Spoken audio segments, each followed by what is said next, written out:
Welcome back, my friends. Thank you so much for tuning into today's video. Today, I spoke with Cynthia Thurlow, who is a woman's fasting and health expert. She's a nurse practitioner, a TED Talk speaker, and I think you're really going to enjoy this chat that we had.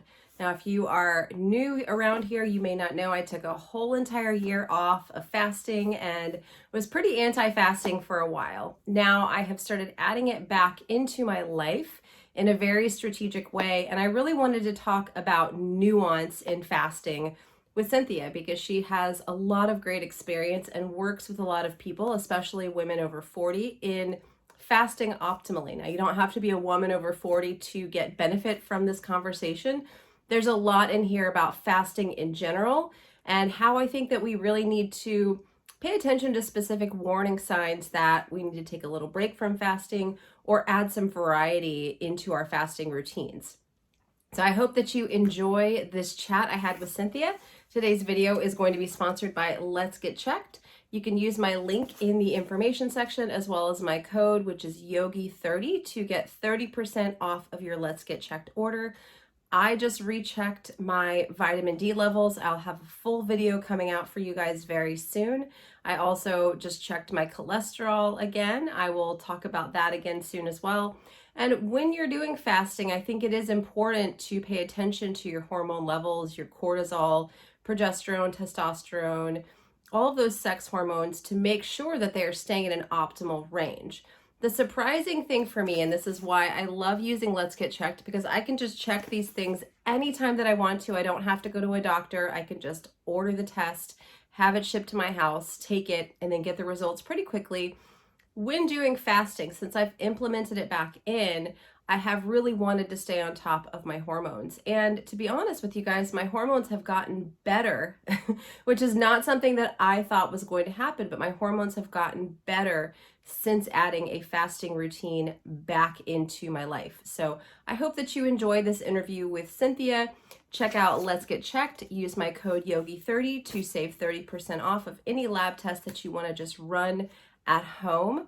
And I hope you guys have a great day. I'll see you in the next video. All right, guys, thank you so much for coming back and tuning in to this episode. I am really excited about today's guest. Her name is Cynthia, and you can find her on Instagram. I'll put all of her links below. She's a TED Talk speaker. She's really well known for women and fasting. And I think you guys are going to find a lot of value in what she has to say. So thank you, Cynthia, for being here today. Yeah, I'm always up for connecting with like-minded women that are looking to find strategies to transform their lives.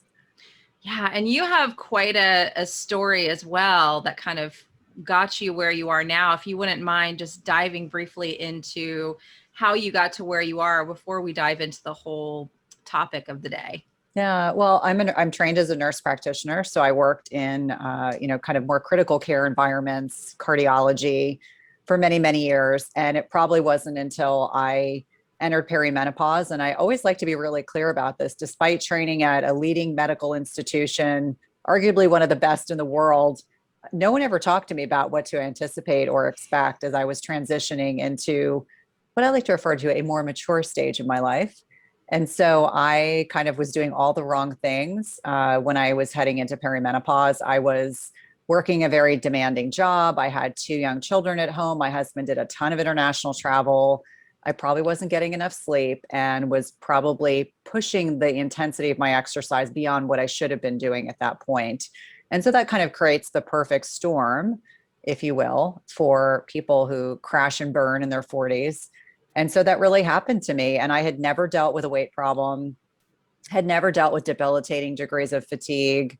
All of a sudden, it was like everything I knew that I needed to do to keep myself healthy was really working against me. And so on many levels, it forced me to stop, examine things. And in my traditional kind of, scientific method way of looking at things, I really started diving into research, started really learning what happens to women's bodies in middle age, prior to going through menopause and afterwards, and certainly was humbled. I think even more so because the concept of intermittent fasting would never have been something that would have occurred to me had it not been for my experience. And a lot of the kind of conventional dogma that we had been trained with was really wrong. I mean, I think about the mini meals, and I used to pack all these meals to take to the clinic, or if I was in the hospital, I'd carry a protein, it's really a carbohydrate bar, but I would carry a protein bar in case I got hungry, because God forbid you go more than 2 or 3 hours without eating. And I really started to unpack the fact that much of the nutritional science that has been done is wrong. That much of the conventional dogma has been largely influenced by big ag, pharmaceutical industry, et cetera. And it's really not designed to help anyone stay healthy. And so as a healthcare provider, I embraced intermittent fasting with caution. I was delighted to see that there are other healthcare professionals in the space. I always think about Dr. Jason Fung in particular, that when he was advocating for it, I thought to myself, then I can really get behind this. This is someone who's legitimate. And so I was really humbled and surprised to find that intermittent fasting made me feel really good. It got me the results that I wanted. And it started to be a concept and a strategy that I was discussing with my private clients outside of the kind of clinical environment in cardiology. And that's where that's really where it stemmed from. But I'm so delighted that I found that strategy, because I think in many ways it's much more aligned with the way our bodies are designed when they're healthy and receptive to do it, really align with the way our bodies are designed to thrive. Yeah, absolutely. There's a lot of talk though now that women shouldn't do fasting, especially of reproductive age. And then once you get into perimenopause, it should definitely be off the table, and then maybe revisit at menopause. But you, from what I'm hearing, kind of found it to be more beneficial during perimenopause. Yeah. I mean, I think, and I want to be clear, I think younger women, women under the age of 35, especially lean, athletic women, should not be doing fasting. Or if they do it once a week, that's great. Do I encourage people to eat less often? Absolutely. Can you be a cycling female under the age of 35 and have a 12-hour feeding window? Absolutely. Is that going to harm you? Very likely not. But there are some very outspoken researchers right now that are speaking out against this. In fact, there's one in particular who I respect the research that this individual is doing, but they're really starting to create some friction with those of us in the fasting community. And I kind of welcome that. I'm like, bring it, because my N of, several thousand speaks for itself.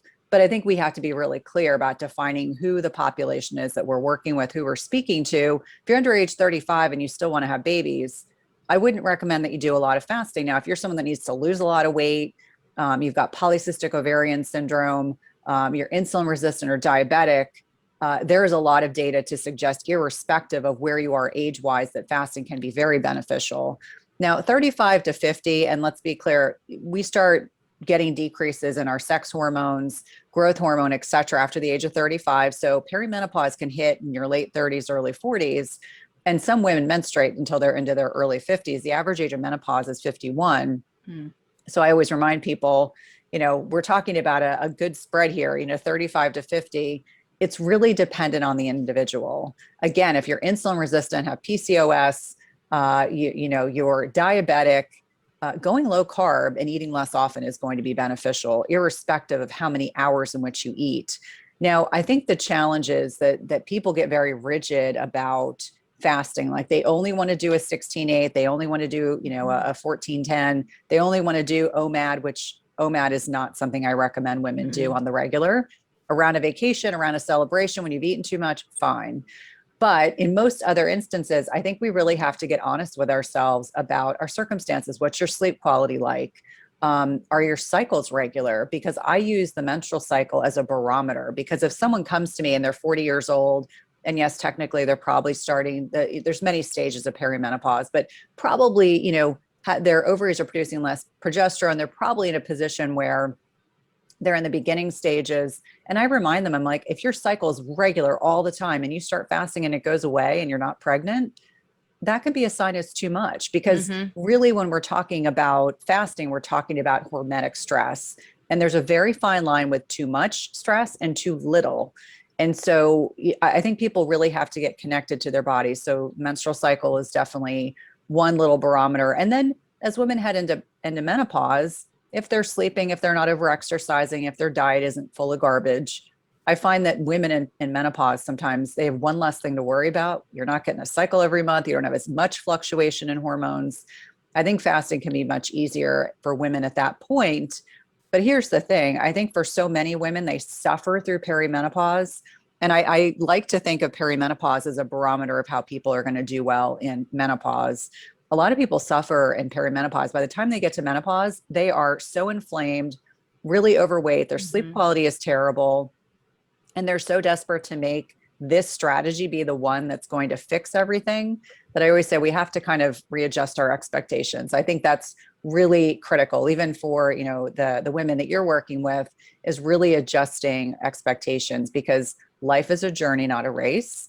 And so, you know, you can make small incremental non-scale victories day to day, not even realize it.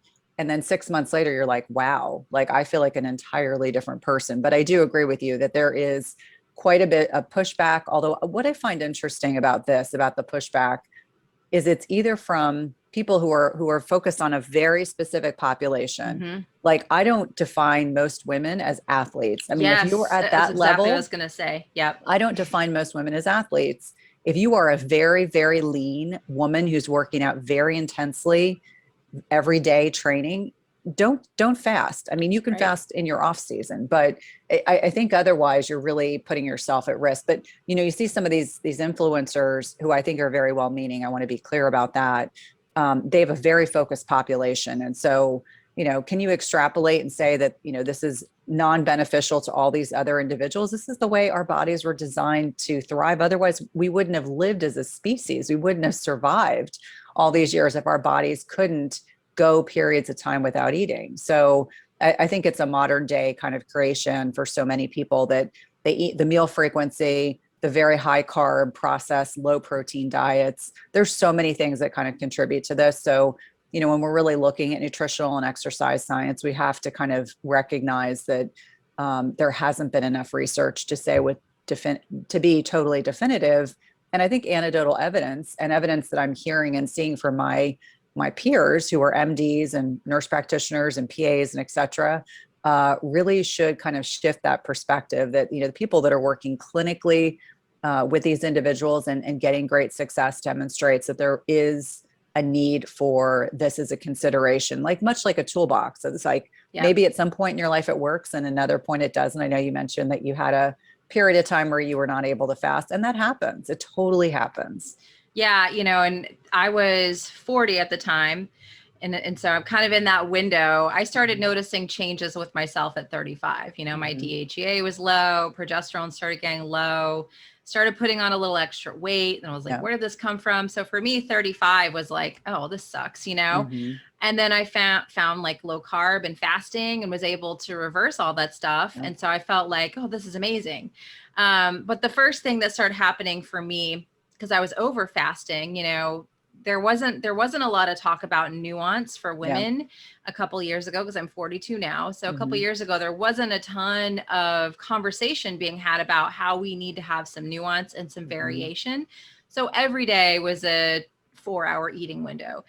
Every day was like, we're not eating until 2. You know, there was never refeed. There was always like this kind of flat line. The first thing that happened was my cycle kind of went away. It got longer in between cycles, and then it just kind of stopped coming. And then right about the same time, my sleep started getting really bad. And I was like, why the heck am I waking up all night? Like, what is going on? And, you know, I met someone who is kind of known in the keto community, and she hates fasting. And we became friends, and she's like, you have to quit fasting. Fasting is horrible. She still speaks out about how much she hates fasting. So I kind of quit fasting and became really anti-fasting. But the downside of that was that I did put on weight. I didn't, you know, I got my cycle back. It started coming back every month.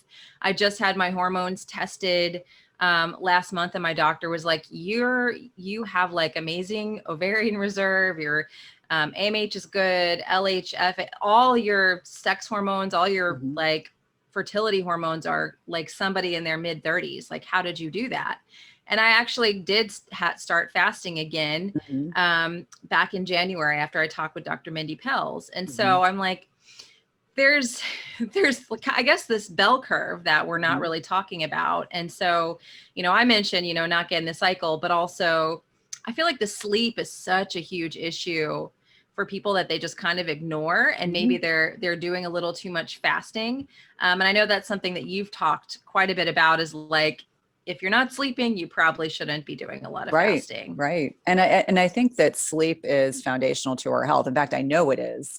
There are just too many things physiologically that occur with sleep, even this concept of the waste and recycling process, the glymphatic system that goes on only at night because it uses so much brain power, if you will, peaks in human growth hormone, which we need for building and maintaining lean muscle, as well as many other physiologic things. So I remind people that for many women, and whether or not it's a byproduct of being a parent, having young children at home, the changes and fluxes that go on at middle life or menopause, when women are having, many women, not all women, are having a lot of hot flashes at night, or they're getting sweats, or they're getting drenched in sweats. They don't feel good. They can't stay asleep, which can be caused by so many different factors. It's not just a flux of estradiol and progesterone or the reduction in both of those. And so there are a lot of Band-Aid approaches that we've kind of been conditioned. Like, you have to take this supplement, you have to do this. I always look at it as sleep hygiene. Like, we really have to think of sleep hygiene. Like when we have babies and toddlers, and there's a whole process by which we remind their bodies it's time to go to sleep. And so, in middle life, we really have to be that conditioned. I mean, I remind people that, sleep is another barometer. I'm like, if you can't sleep through the night, please do not add intermittent fasting. I know you want it to work, but we need to figure out why you're not fasting. It could be something really simple, like just the exposure to blue light at night, which dysregulates melatonin. And what I love/hate is that people, they'll say, okay, well, if I'm not making enough melatonin and I can't sleep the night, then I need to take a supplement. I always say, okay, well, melatonin, okay, I get it. But most supplements on the market that have melatonin in them, it's super physiologic. So it's way beyond what our bodies can make on its own in terms of dosing. So you are completely overshooting. It's like you overshoot the moon. You take way more melatonin than what you need. And I oftentimes find it doesn't work effectively for people. So, you really have to kind of dial in on those lifestyle pieces. And I remind people, I'm like, if you don't get enough sleep, you're not going to crave healthy food. No. You're going to crave junk. Like, we look at, cortisol levels and blood sugar and insulin and leptin and ghrelin in individuals that don't sleep well. They're nowhere near where they should be. And oftentimes they get so dysregulated that people will go binge on crap. I mean, I think about when I had babies and I was breastfeeding, and my kids really did get up every 2 hours. So by the time I'd laid one down, I was waking up again. And it was like that for a long time.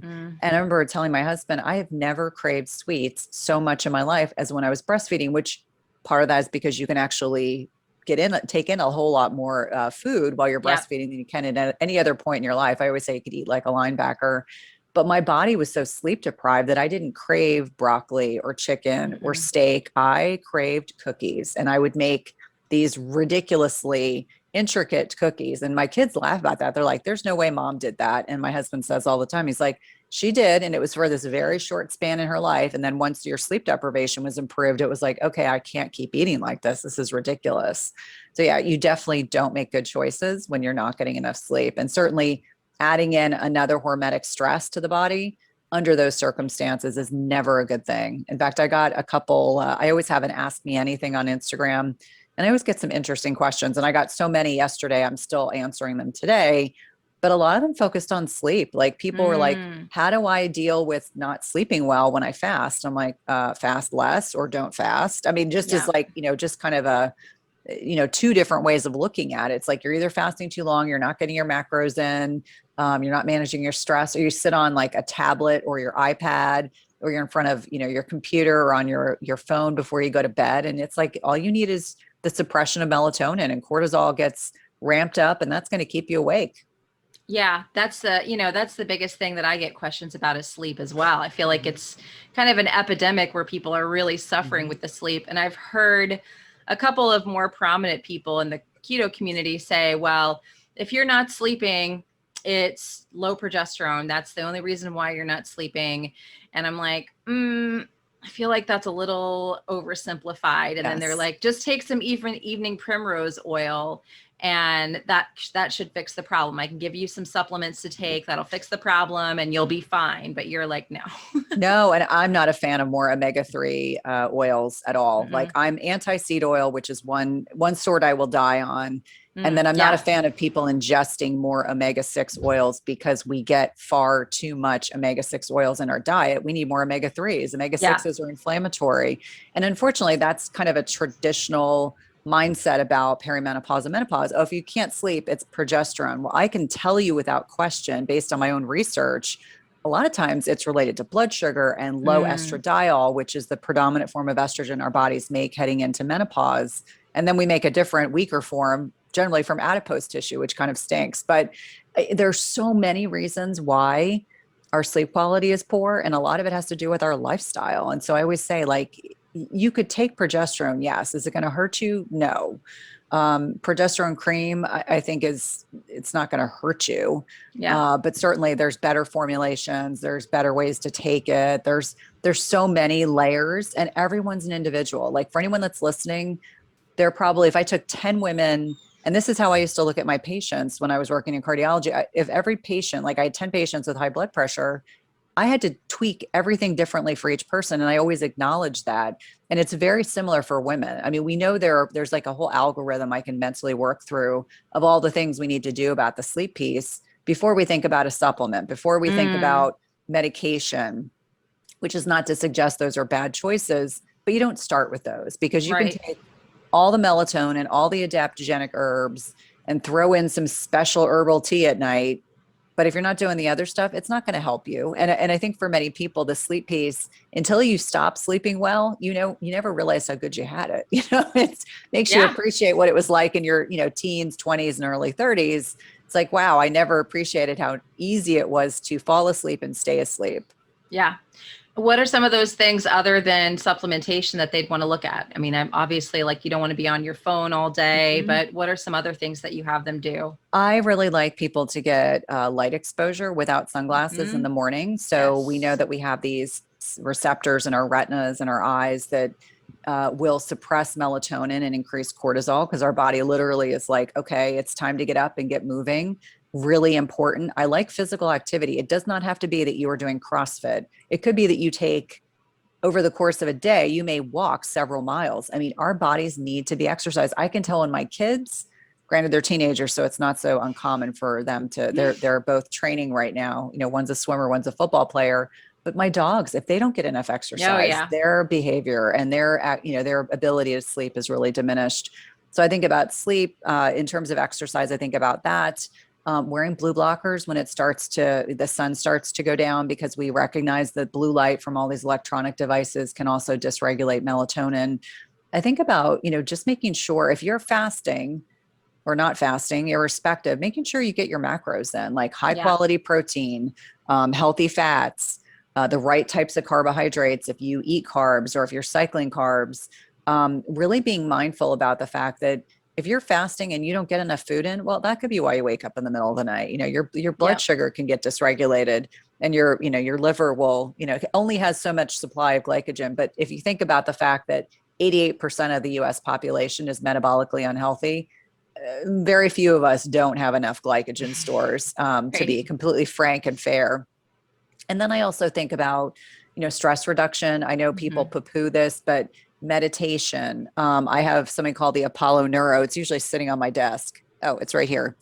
This device, sorry, it's like, it literally, it just does gentle tapping. It was created by neuroscientist, Dr. Rabin. And so originally the research was done with PTSD patients, but they found that this actually is profoundly beneficial for getting people out of the sympathetic into the parasympathetic, so the rest and repose side of the brain. So really working diligently. So it could be that you read a book before bed, you may use the Apollo Neuro, or even doing meditation. And it doesn't have to be hours of meditation. It could be 5 to 10 minutes. I always say everyone has time for 5 minutes of meditation, like whether or not they want to realize that, but also just having practices like, we know based on chronobiology, we don't want to be eating dinner and then going to bed an hour later. So really making sure you've stopped eating 3 to 4 hours before bed. And I found even with COVID that it was the first time in my adult life I actually could eat dinner when I wanted to, which was earlier than my family eats. And it's now become a running joke that usually I've closed my feeding window before my family eats, because they have sports activities in the evening,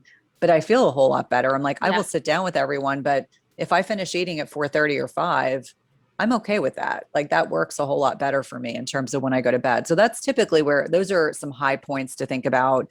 The other thing that I think is important, especially for cycling women, is acknowledging that the week preceding your period, just based on the hormonal fluctuations that are going on, you may not sleep as well. Like people get so angry about this. And I'm like, it's a hormonal thing. I mean, Yeah. so much of it's this, drop in progesterone and, how having low progesterone, low estradiol will oftentimes drive that. And it's very normal physiologically that happens, as annoying as it is. So that's typically where I start. And then I have a whole kind of hierarchy of, supplements. If people are anxious or they feel like they have racing thoughts, or people just feel like they can't get their brain to shut off, there's definitely, supplements I kind of lean towards, and just really making sure people really look at this as sleep hygiene. Like it is as important as it is when we're trying to instill those habits in our children, that we are doing these kinds of things to really prepare our body for bed. And it's not sexy, but it works. I agree. It definitely works. Yeah, it's crazy. I'm the same way with my family. I always kind of eat my dinner and then I'll go and they eat an hour or two, sometimes 3 later than I do. And it's just, I hang out with them, I'm there, but it's much better for me with my sleep and everything else, and just get the food digested. If I eat earlier, it's just way, way better. And nighttime routine, mom is like out at 8:30. Everyone knows like mom's going to go do her nighttime ritual, lay on the acupressure mat, just have some alone time. So yeah, it's something, people are always like, well, I have a family, I can't do this and that. And I'm lucky my daughter's 13 now. So it's like, there's a little more independence there. But you just have to kind of, but she's also autistic. So I have to get a lot of help from my husband with her still. But there's still like, okay, he knows mom is kind of out for the night, even though like she may need someone, she goes to bed pretty early too, but you just kind of have to set that up with your family, because if mom is not doing well, if mom is not healthy, if mom's not sleeping, then the house is not a happy place to be in as much, Oh, totally. I mean, I have all boys. I have teenage boys. I have a 13-year-old and a 15-year-old. And so we have, for them, one plays football and one is a competitive swimmer. So their appetites right now are just insane. And my husband still is like, I marvel at how enormous our grocery bills are, because they're very protein focused. They eat a lot of animal-based protein, which I'm completely supportive of. And so they have first dinner and they have second dinner and they legitimately eat 2 dinners almost every night. And so trying to explain, I'll hear them as I'm in bed. I can hear them kind of clanking around and I know what they're doing. They're heating up either what we just ate at dinner time, or they're, we always have like bison burgers and just things they can like easily, just reheat for themselves. But I mean, I think for anyone who's listening, I think as moms, especially when we're in that like very labor intensive 5 and under, even like early elementary school years, where you really still have to do almost everything or oversee almost everything they do, I'm definitely in a sweet spot where I can be a little bit more selfish. And there's nothing wrong with self-care as a mom. Like, I think we need to get over this kind of mindset that we have to suffer the martyr. In order, right. And it just isn't, it's not healthy. Like I tell my kids all the time, I'm like, I love you. You guys are obviously the most important things in our lives, along with my husband and my crazy doodles. But, first and foremost, like if I don't take care of me, I'm not 100% for them. I'm not 100% for clients. I'm not 100% for all the other things that I do.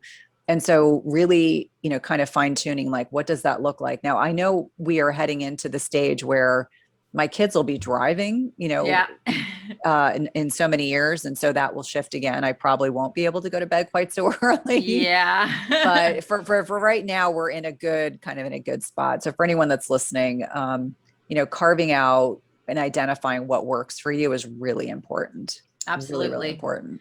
Yeah. And we focus so much on diet, and we talk about food, we talk about diet, but we don't think about, all the things that we do in our day as part of our diet, are getting that sun exposure. I'm a big advocate of that, as like when you wake up, go face east, go look at the sun, get the sunlight in your eyes, get sun exposure every day with no sunblock on if you can. Like I'm a big proponent of that. That I see as also part of the diet as well, and not, people get so food focused. And I've done that before, of like, if I just get the food right, then everything else will fall into place. And when it didn't, I was like, wow, I'm super bummed out about this. I know. And then there's so much, and I see this a lot on Twitter, probably more so on Twitter than any other social media platform, but people get very dogmatic about whatever bucket they fall in. And carnivore, keto, low carb, paleo, vegan, whatever. And I think the way that our bodies are designed is to try different things throughout our lifetime. Like after I was in the hospital for 13 days, not only did I not fast, I couldn't eat the way I normally did. So I was literally carnivore for 9 months because it was the only thing that didn't give me digestive distress. And so I tell people all the time, I'm like, there's benefits from I want to say caveat, nearly every major kind of bucket. Some things I don't necessarily agree with, but eating less processed foods, checkbox. Eating things that are locally sourced and seasonal, checkbox. Focusing on protein because muscle is the organ of longevity, checkbox. Those are the things I always say. If you can do those 3 things, irrespective of what bucket you fall in, you're doing pretty well. But people will get kind of nasty. Like I'm laughing because a colleague of mine, his way of getting around, TikTok is to kind of, comment on people's TikTok videos. And so it's very funny, to be honest. But every once in a while, it's like he really pokes the bear, and I'm like, I gotta admire that. That's pretty funny. I prefer not to be that way. It's like it's like I look at social media as an opportunity to connect with lots of different types of people and be able to facilitate different types of conversations, but not do it in a way to make fun of people or tease people. Yeah, I'm the same way. I feel like there's enough people out there doing that. We've got the Sean Bakers out there willing to do that. Yes, he does. He kicks the can for sure. He really does. And I'm like, all I really want to do is just spread a positive message and try to be helpful. There's no need to antagonize. There's enough controversy out there without me throwing my hat in the bucket. Although I can privately like sit back and just be humored by some of the strategies that people do. I'm like, wow, that's like really kicking the can, but I'm like, good for you. I mean, you got it. You're right. But I think that the one thing I've come to find out is that, my space, probably your space in the environment is just to really spread good information, be positive, be supportive, because for me, it's just energetically, I'm not at all aligned with arguing with people. In fact, I've kind of gotten to a point on social media that when people are rude, and it does happen, and I think of some things in particular that have occurred recently, I just now shame them. I'm like, okay, I'm going to put you in my Insta stories, and I might actually put you on Facebook or Twitter, and I'm going to shame you because what you said is despicable and not at all helpful. It's not even constructive, but I'm like, I'm going to kind of put this out into the universe so people can see the kind of despicable, hateful stuff that you spread. Cause I think people would be surprised to know that this is the real opinion behind the other opinions, but life is too short. It's tough. It's tough once you start putting yourself out there and you are coming from a place of wanting to help and spread good information, and you're a medical professional. So people put you in a different category.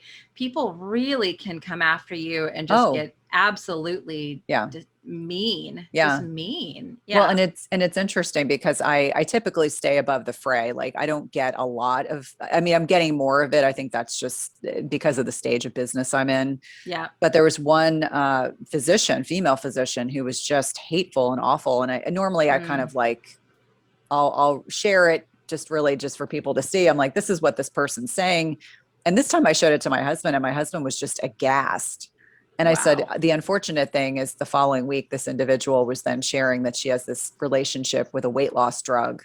So she's very pro pharma, very anti CGMs, or continuous glucose monitors, for those who aren't familiar with the terminology. And I thought to myself, like, why wouldn't we want to empower our patients? Right. Like, why would we want them to be in the dark? I think actually wearing a CGM is one of the most valuable things I've ever done. A valuable exercise, biohack, whatever you want to call it. One of the most valuable things I've ever done as an adult. So to suggest that metabolically flexible people shouldn't use them is ridiculous. So I agree. That's, I think people are just scared. Like you said, she yeah. has obviously a relationship with pharma, and people are so quick to want to run to the drug, Yeah. before they actually do the hard work. And I see it, like we kind of were talking about earlier, people in this space, I think we're kind of similar, that people want to run to supplements before they try the other things. Do you see that happen quite often? They want to know, what supplements do I take? Yeah.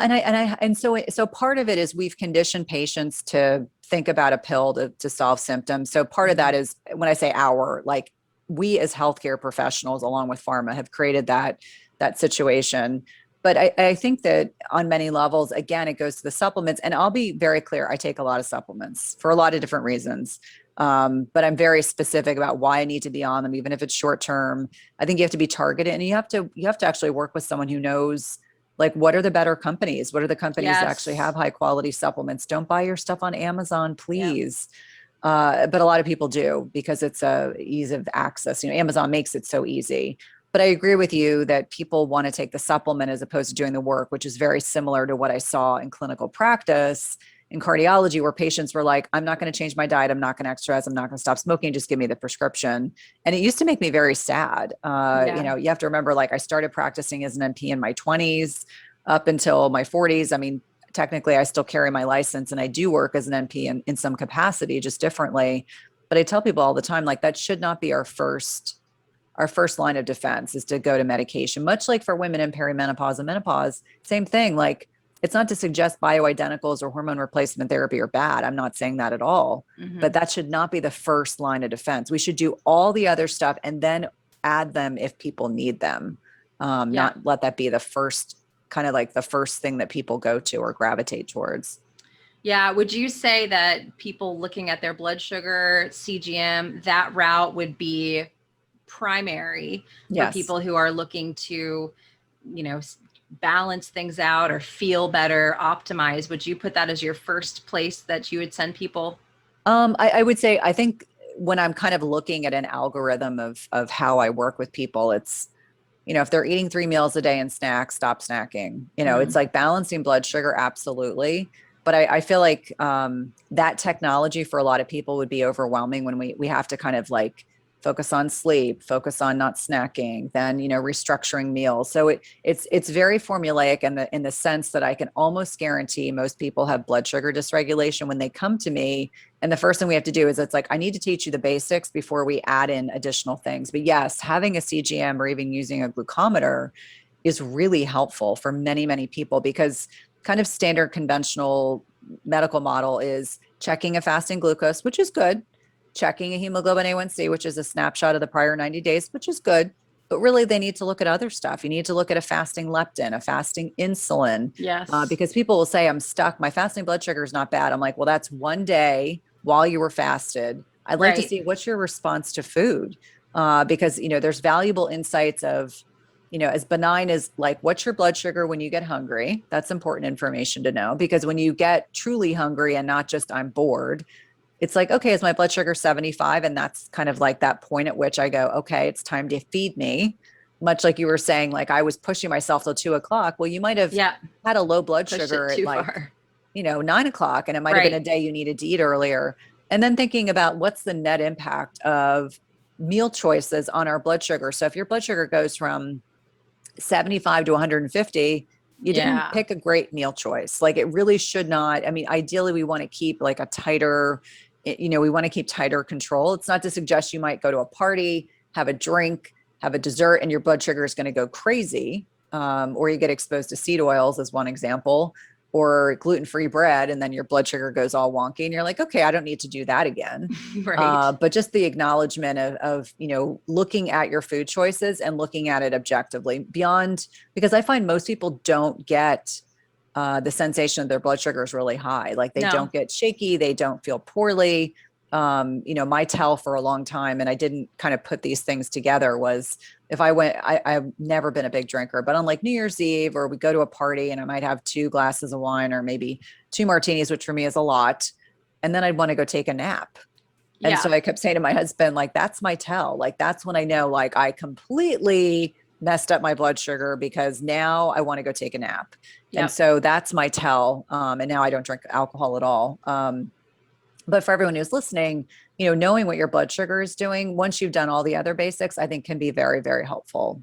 Yeah, I just finished, I had Marty Kendall on over the Marty's weekend. wonderful. I love him. And I just out of curiosity did a month of the data-driven fasting and used his app, because I feel like for me, my problem with fasting is that I'm going to cheat. I want to do it. I want to tell me what to do and I will do it. If you tell me to fast for 4 days, I will do it. I just want to do it. But I don't think I need to fast for 4 days, often, maybe once a year, but not every month. So doing the data-driven fasting and the way Marty does it is it's like you were saying, test your blood. If you're hungry, even a little hungry, test your blood sugar. And if you maybe you are below, he calls it like the trigger, you figure out your trigger going through the whole program. But if you're below your trigger, eat, know. And if you're hungry later in the day, test your blood sugar. If you're below your trigger, go ahead and eat. And for me, that was like a learning experience, because I would wake up and check my blood sugar and it'd still be like a little bit above trigger. But then I would wait too long. I think I would get busy. I would get doing stuff and I'd be like, oh my gosh. And then I would check it again and it had gone up by like 10 or 12 points. And it's like, you've got the cortisol pumping because you've pushed it a little bit too far. So Marty, figuring that out was huge for me. Yeah. And Marty is brilliant. I've had the honor of connecting with him twice. And I just think I told him, I said, I read your book. And the first thing, I was on vacation and my husband was like, okay, you're on vacation reading a book about fasting. I said, yes. Also about keto. And I reached out to him immediately. I said, I have to bring you on the podcast. And I said, you're really changing my mindset about, I was already recommending CGMs and glucometers, of course, but really changing my perspective. And I said, I think you have a really fresh perspective. And I said, I'm married to an engineer, so I completely understand the way that you all, your mindset. Right. Exactly. I said, but it's a really fresh perspective. And much to your point, I think when people are looking to fine tune their fasting, really looking at what works for them, what doesn't work for them. I tell people all the time, I'm like, when I look at a given week, because people, I'm sure they ask you the same thing, what's your fasting schedule? And I said, I really just listen to my body. Like this morning, I didn't lift. I didn't do HIIT. I went for a long walk. It's humid where I am. I'm in the South. And when I got home, so I'm actually outside of Richmond, but got home and was like, okay, what do I feel like doing? And I was like, I don't feel like I need to eat. I'm going to shower, do all the things. And so I made myself actually a protein shake, which I don't do all the time. And so it's like sitting here looking at me and I was wow. Today is one of those days I can break my fast later because, I feel completely great. But some days at 9 o'clock in the morning, I'm like, I need to eat. I can tell I need to eat. And I need to give myself permission to eat. And I think it's part of that, on so many levels, fasting on so many levels for people, they get a degree of rigidity. And I run them like, the point of fasting is being flexible. Like that's always one of the first things I teach people is you want some flexibility. You don't want to be rigid because when you're first doing fasting, of course, you want to have good habits, but once you're fat adapted, I'm like, that's the fun part. Then you can really change things up. And I want to touch on one thing that you mentioned about those really long fasts. I was talking to Ted Naiman and also Maria Ehrlich about this in particular, like people that are already close to their goal weight or already lean, doing longer fasts, like there's a very, very small incremental benefit that comes out of that. So, I did longer fasts before I got sick in 2019. I haven't, because I had 13 days I didn't eat. So that I jokingly say, what's the longest time you've gone without eating? I'm like 13 days, but not voluntarily. I have not wanted to do more than a 24-hour fast or a 36-hour fast since then. Like this is 2.5 years ago. And so, acknowledging that at certain points in our lives, we may not want to do those long fasts, and that's totally okay. There's no point in like forcing yourself and making yourself miserable. Do you want that to be the sword you die on? Like that's the joke I always kind of come to is if I'm really going to try, if I have to be rigid about anything, I don't want it to be about that. Like, I just want to acknowledge that not everyone needs to do really long fasts. If you have a lot of weight to lose, you're really metabolically unhealthy, you might need to fast a little longer, but in conjunction with someone that can help facilitate, some of the things you need to look out for. Yeah, that's one of the things I feel like that, like I said, so many people just want to achieve. They want to do the long fast. Like I did a 7-day water fast Wow. back in 2019, and it wrecked me. That was like the beginning of the end of my cycle. Yeah. Within a couple months of that, my sleep started going really south, and I mean, it was no good. But I was like, oh, this is the holy grail. You're going to get all this autophagy and all this great stuff's going to happen. And it was like the opposite for me, Yeah. you know, Yeah. it was no good. And it goes back to that same thing that, it's that hormetic stressor. It's like too much, too little. It's like, Yes. Goldilocks, you need just the right amount. And it takes a little bit of experimentation. I mean, for me, if someone's tired and they're not sleeping well and they're forcing themselves through a fast, I'm like, you are setting yourself up. You are overtaxing your entire endocrine system. And what's going to happen? Your body is going to say, okay, we're in a danger situation. We're not in a position where we can make babies or, even be able to carry a pregnancy. So we're going to shut down your reproductive system, or at least slow things down until we get some nourishment and a little more rest. And there's no shame in that. I think that's really important that people understand that even if you fast 2 days a week, you're still doing benefits for your body. I don't think people should force fasting, and that's eating less often. Yes. Do you do 12 hours of a feeding window? That's better than the average American. Yeah. I think the average statistic I read was, the average American consumes a sugar sweetened beverage or food 16 to 17 times a day. Wow. And what that does is it's tantamount for creating such degree of metabolic disease and dysregulation and inflexibility and all the things we don't want, especially given the current, global situation with this pandemic that doesn't seem to want to go away. Yeah. Yeah. And there's a bell curve for everything. I was just talking with my husband about this last night because my daughter, she gets these little OCD things. And right now she chugs water and it's like an upset, like she just wants to drink glass after glass of water. And I'm like, we have to stop this. Like we can't, he's like, but drinking water is good for you. And I'm like, there's a bell curve for water. Like there's a point where we're good. And then there's a point where you're washing away all the minerals in your body and it's not good, and I think that people don't understand this like bell curve thing. There's a bell curve for fasting. There's a bell curve for water. There's a bell curve for exercise. There's for everything, it's not, more is not always better. Yeah. And that's a hard pill for some people to swallow. It is. And I think, the other piece is we have to be honest that when I was in my 20s and 30s, I was invincible. I never, even as a clinician, even though I was taking care of critically sick, dying patients, I was invincible. And I never would have imagined that I am much more gentle to my body. I mean, when I look at the kind of exercise I did in my 30s and early 40s, it's very different now. It's not to suggest it's intense in different ways, but there's a lot more like, I do solid core twice a week and there's a lot more walking, but I still lift weights, but I don't want to do a CrossFit type class. Like I have zero interest in that degree of intensity. And what I love is I love seeing younger people, like my older son was doing CrossFit, an age appropriate CrossFit. Let me preface that when we were living in Washington, DC, and he loved it. And it was fantastic to see these kids, lifting and cleaning and jerking.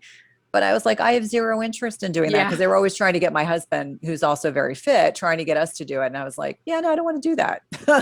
Yeah. So I think you get to a point where you're like, that doesn't serve me. I would rather do something that supports my body in different ways. Like I've come to really love, as goofy as it sounds, the benefit of COVID is that my husband and I like walk quite a bit. Yeah. Same. And so outside, like because it's really hot where we are. So it's either morning or it's evening. And some nights it's, 8:00 at night, we go out for a walk. We'll walk for 45 minutes. My teenagers could care less. My dogs are depressed because it's too hot for them to go out for such long walks, but it's a really nice way to connect and you get outside and come back, shower and go to bed. It's great. That's exactly what we do. I mean, every night after they finish eating, we all take a family walk and it's like, love it. It's so nice. And I do a lot more walking and it's funny, what kind of led me to carnivore was that I was doing powerlifting during the day and Ashtanga yoga every single morning at 5 a.m. And at 39, I was forcing my body to do like drop back. So standing up, going into a back bend, standing back up, all these arm balances and all this like gymnastics stuff that, should you be doing this at 39?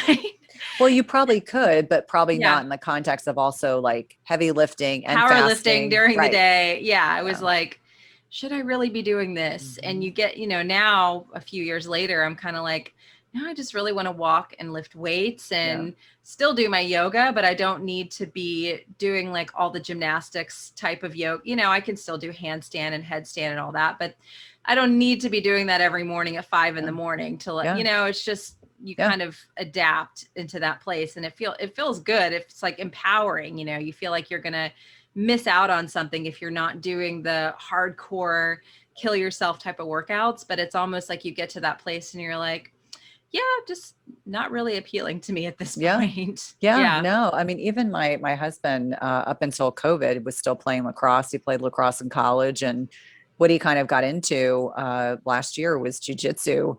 And so, which is a whole separate conversation, but for him, it's like he actually said, what I enjoy is the mental aspects of, martial arts. He said, that's something I've never done before. And so he really loves it, like really looks forward to doing it. And they do it in a fairly safe manner, meaning, everyone's tested and, they're cleaning everything, but, definitely one of those things that I think wherever we are in our stage of life, finding activities that we enjoy. I mean, it's interesting. We were out in Montana. I spoke at an event in Montana. It's the first time the four of us have been on a plane in a long time.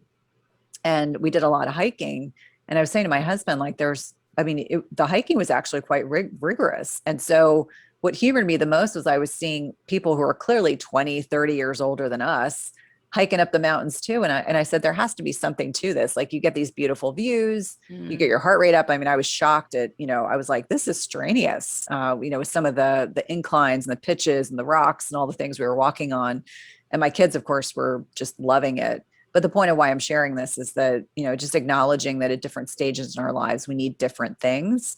And it could be that, you need to be outside connected to nature to exercise. And that's far more appealing than being in a gym where there's air conditioning and you're on a treadmill.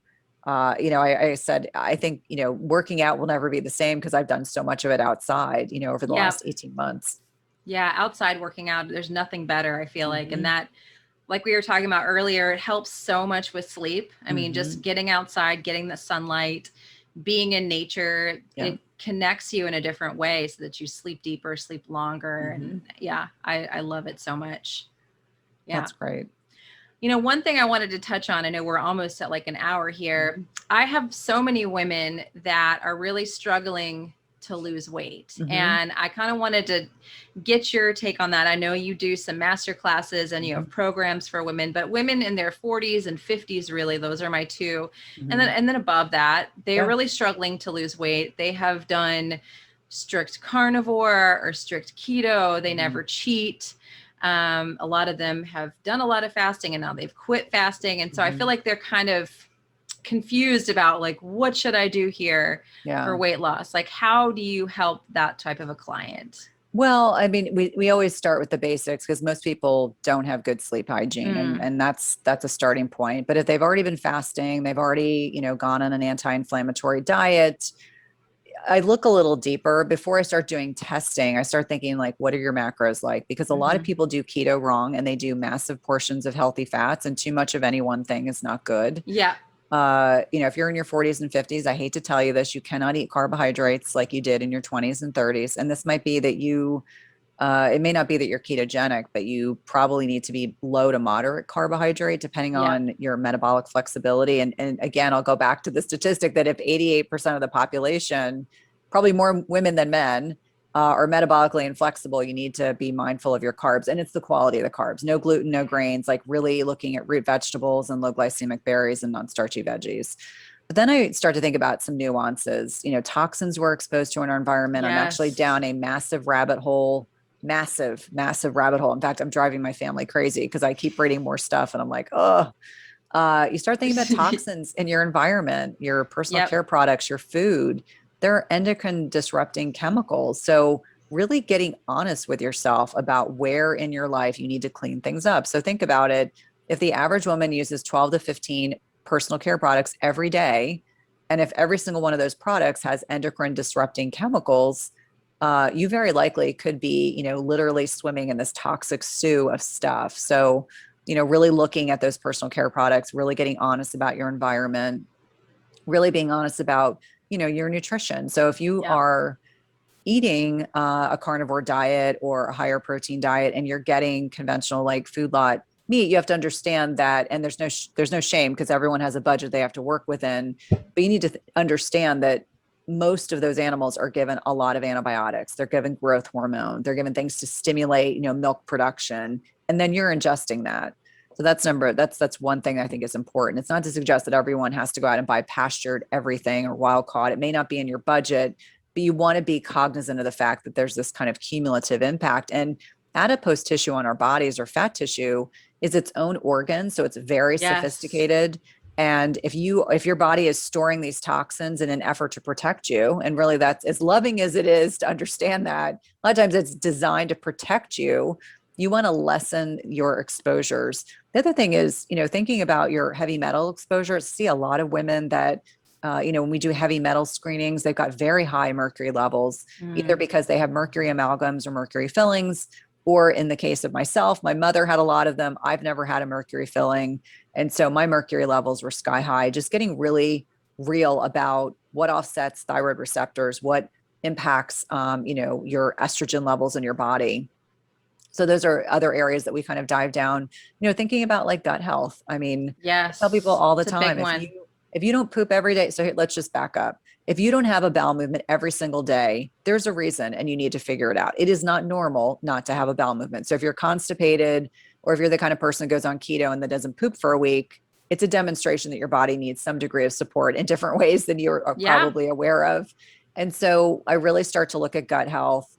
Making sure you're having a bowel movement every day, making sure, you've got phase 1, phase 2 liver detoxification in your liver, which helps, package up and process extra estrogen, which you should poop out every day.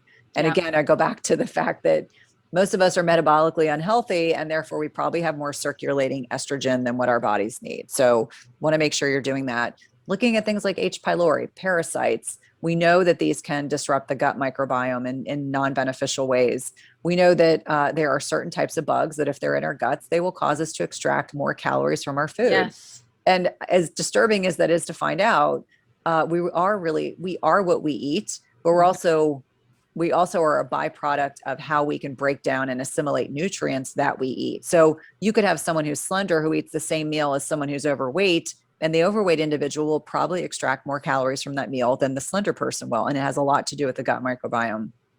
And then I also think about, digging deeper about underlying food sensitivities. I think without question, it's really important that people understand that things like gluten, grains, and dairy and alcohol and sugar can really drive a lot of inflammation in the body. And chronic inflammation can, again, hold on to weight.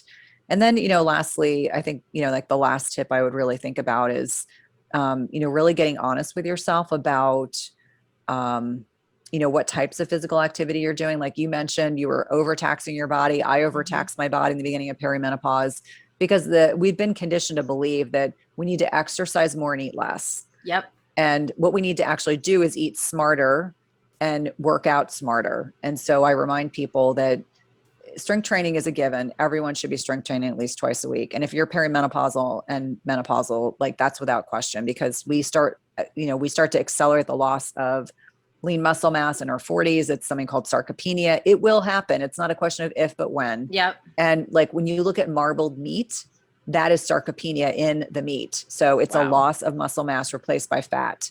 The less muscle mass we have, the less calories we burn, the less insulin reservoirs we have.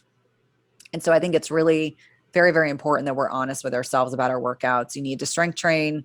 You need to walk. I tell people all the time, I have an Apple Watch. I know exactly how many steps I do every day. It becomes a challenge, to be honest with you. Yeah, I'm the same way. I know where I want to be by 11 o'clock in the morning. If I've hit that amount of steps, then I'm in a good place. If I'm not only will my watch buzz me and remind me, I normally have gone a lot farther by that point in the morning, but it just tells me it's like, I got to structure the rest of my day differently. It means I have to get more physical activity in. And that's just a baseline, like movement, just baseline.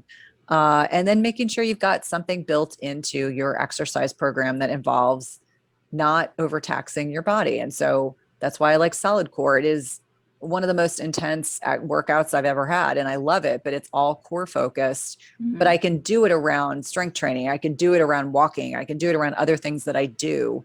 And whether or not it's yoga or Pilates, or, flexibility work, whatever it is that appeals to people, or Tai Chi, or whatever it is people are doing, adding in something else that's good kind of keeps your mind guessing. Like I remind people that brain health, neuroplasticity is built in our 40s and 50s. So when you look at people, like I always look at people with tremendous compassion that are in their 60s, 70s, 80s and have dementia or have Alzheimer's, which is type 3 diabetes. I'm like, I wish they had known what they needed to be doing in their 40s and 50s to ensure they had great neurocognitive function as they're getting older. So part of that is like learning new things, doing something differently. So that's why, doing different types of exercise is certainly important. But again, it's up to different people, depending on where they are in the world or in the United States. They may have access or not have access. I know some states are still fairly restrictive versus others. So people may not be able to do some of the things they were doing before.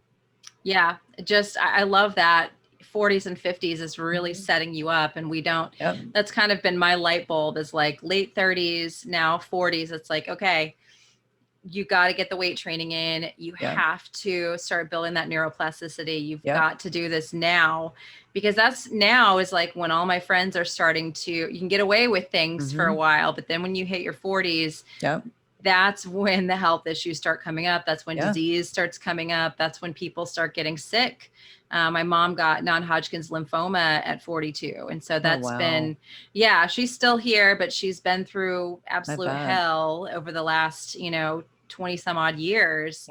And it's been really difficult to watch that and also have to care for her. And, that's kind of been a lot of my motivation, since a long time. It's just like, let's be healthy. So because that we know that that's something that could happen if, and that's my big motivation for staying off the carbs and playing around with some of this fasting stuff, because I think it can be really beneficial to prevent all kinds of diseases. Yeah. And I think we know a lot more. I mean, I'm nerding out also on autophagy right now. I'm down a rabbit hole taking a course curriculum on that, because I kind of look at it like I need to know as much as I can know. And the one thing that it just reinforces on so many levels is that, I have 2 teenagers. My husband's in his early 50s. I have a big birthday in a couple weeks. And so for me, it's like, I want the second half of my life to be even better than the first half of my life. I've been very blessed on many levels, but I recall how many young people I saw that were so sick. And I certainly see, evidence of that every day. I mean, people who are really struggling, even in their 40s. And I kind of look at perimenopause years as a sign of what things are going to be like for you in menopause. Like I read the research, and there's a really great book by Dr. Lisa Mosconi. She's Cornell's, brain researcher, and she looks at women's brains in particular. Great book called The XX Brain. And I've been encouraging everyone to read this book because I think it's that valuable, and really looking at brain health and what are the things we need to be doing now to make sure that we have healthy brains as we're getting older. And so a lot of that is meal frequency. A lot of that is, choices of food. A lot of that is physical activity and sleep and stress management and things that, I certainly, when I was going through my training, were not overtly emphasized, but I think they are far more important, far more impactful than prescribing drugs. And so it's not to suggest there isn't a place for medication. I want to be clear about that, or targeted supplements, but you got to do the work. If you want to thrive and not just survive middle age, you have to do the work. Absolutely. And there are no shortcuts on that. Like you can't take a pill to, make all those things work. It's like, it should really just be part of like a healthy lifestyle, and that can't be overstated. Absolutely. Absolutely. But the flip side of that is also, if you do the work, that suffering is not inevitable. We don't have to have this horrible experience getting older and being in pain and being miserable. Like we do get to have some kind of a say in that if we are willing to do the work, I think. Yeah, absolutely. And again, I want to be really clear that, for some people, they get to a point where they've done all the other work, and then it's the medication piece gets added in, and then they feel like exponentially better. And so I don't want anyone to take away from this that I'm anti-medication, because, you know, I prescribe medication and I take medication myself. I've got a wonky thyroid, which we still haven't been able to figure out why it's so wonky, but that's a whole separate conversation. But there's no shame. And if you need to take a medication, that is okay. You know, I Yeah. technically take hormone replacement therapy because my thyroid needs that degree of support, and that is okay. Yeah, I agree. There's the bell curve, right? Mm-hmm. Awesome. Well, this has been really amazing. I feel like there's going to be so much in here for people who are listening.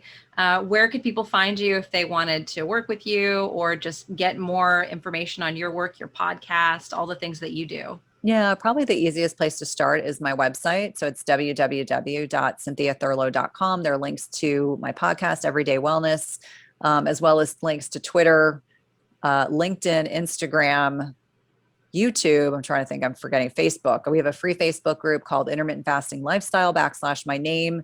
A lot of people like to ask questions in there. We're a very friendly community. Try to, you know, helpfully navigate people through, you know, hormonal changes, fasting questions, etc. We welcome everyone there. But I would say I'm probably most active on Instagram, and I can be a little snarky on Twitter. So if you see me there and you see a little bit of snark, just know that that's the place where I can kind of let it go. Awesome. Well, I'll make sure I'll link all that below so everyone can see all that information. But thank you again for coming on and chatting with me today. It's been really wonderful. You're welcome. Oh, and you know what? I forgot, my publisher would be unhappy if I didn't mention this. I have a book coming out with Penguin Random House on intermittent fasting in women in early 2022. Ooh, We don't have a working title yet, but it'll be dedicated to women for women. So love it. I can't wait for that. awesome. Awesome. Well, thank you again. Thank you.